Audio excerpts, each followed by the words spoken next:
Good morning. My name is Ashley Weiss.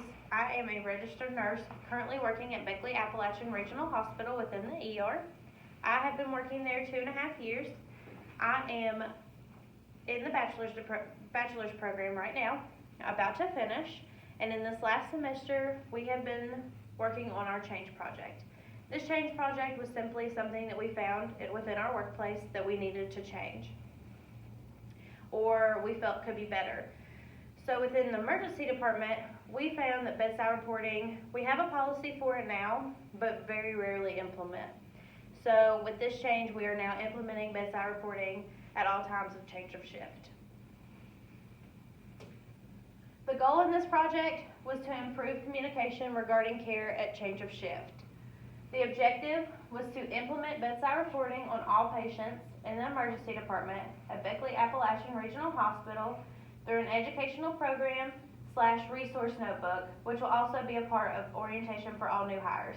And this is simply meaning, yes, the staff today will be implementing bedside reporting, but with all new hires, we wanted to ensure that the bedside reporting continued. The identification of the problem, we had driving forces and of course restraining forces in any change. The driving forces were coworkers and management / administration's willingness for change. The drive to improve patient safety, staff patient satisfaction, and improve continuity of care. Staff have verbalized problems identified after a change of shift, such as missed medications, intravenous infiltration, patients in pain or soiled, as well as dissatisfied family members that could have been avoided when utilizing bedside reporting. And that is key within the emergency department. Restraining forces, of course, no one likes change. Adoption of a new computer system at the same time this change project began. We, as a hospital,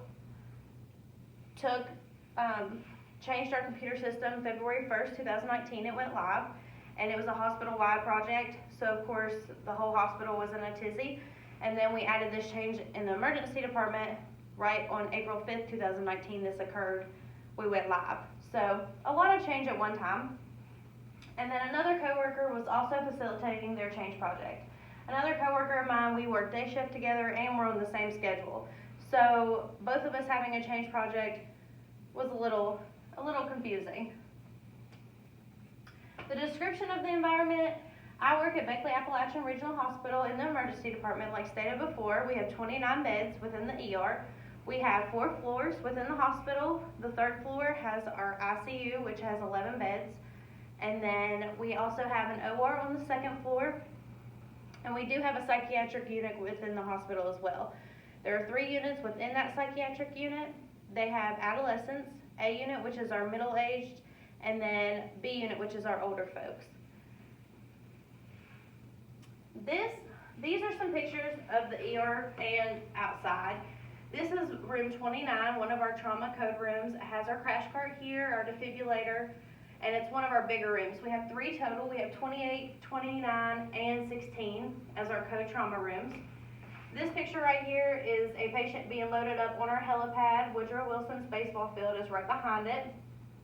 We are sending somebody off to a higher level of care. This picture is coming in from our ambulance bay. 29, the room 29 is right behind where I took this picture. And right across from the wet floor sign is our room 16. It is our other trauma room. And then 28 is right beside where this picture was taken. This picture right here is some of my coworkers and one of the doctors we had, Dr. Harris, who is no longer with us but in Texas. We're sending a patient off to get some higher level of care. This is our ambulance bay empty, which very rarely occurs. This was about 7 a.m. one morning. And then this is our ambulance bay with multiple ambulances, which is normal for us. Within the ER, I passed out a needs assessment, which was 4 questions. I passed it out to 10 individuals within the ER that day. We had day shift, night shift, and then we had some of our mid shifts working as well. Mid shifts just are 11 to 11, 1 to 1, or 3 to 3. The questionnaire was just 4 questions. Really easy. I had them go ahead and fill it out for me and then give it right back to me right after. The first question was, do you participate in bedside reporting each time you hand off or assume care of patients? There were 1 yes out of 10. And once again, we already have a policy for bedside reporting, but we're not implementing it like we should, or at least we weren't until this project occurred. Question number 2, do you feel updating guidelines concerning bedside reporting will promote safety and patient satisfaction in our unit? Of course, all 10 said yes, because they realize that bedside reporting is crucial within the ER that we work in. Question number 3, would you be willing to attend an in-service relating to bedside reporting and its benefits? All 10 said yes. So we're all very driven to make change to improve patient satisfaction and patient safety in our ER. And then number 4 was, would you be willing to serve on a committee? And I had 7 out of the 10 members volunteer to be on my committee. These are some of my committee members, including myself as the change agent right here. Guidelines for bedside reporting. At change of shift, oncoming nurses and offgoing nurses will do bedside reporting. This was a checklist that we kind of gave everybody, and me and myself and the committee members had finalized just to kind of keep everybody on track on what we needed to discuss at bedside reporting. Of course, patient name, allergies, co-status, checking your vital signs. You need to check your vital signs to ensure that if they are within normal limits, and if they are not, we are already addressing that situation with vasopressors, antihypertensives, etc. IV patency and checking infusions. Obviously make sure your IVs are not infiltrated, because you do not want to realize at 8 p.m. that since 7 p.m. or before, the medicines haven't been going like they should have been. And that just really delayed care, and it's hurting the patient in the end. Pertinent labs and chart checking. We have computers on wheels, to take into each room to ensure we have addressed that low potassium, or we have all of our infusions running like they're supposed to be. If the computer says that you're supposed to have Levophed running at 5 mics a minute, you need to check that and make sure that it is, or it has been titrated appropriately in the computer. Repositioning, talking to your patient. You need to ensure that they have went to the bathroom, or you've assisted them to the bathroom within a timely manner. You've addressed their pain. Ensure that they know what's going on. That is the biggest complaint in the ER we have. Wondering what is going on, why I haven't seen anybody in an hour, what are we waiting on? This is the time that would be great to do so, because the offgoing nurse is going to tell the oncoming nurse what we're waiting on.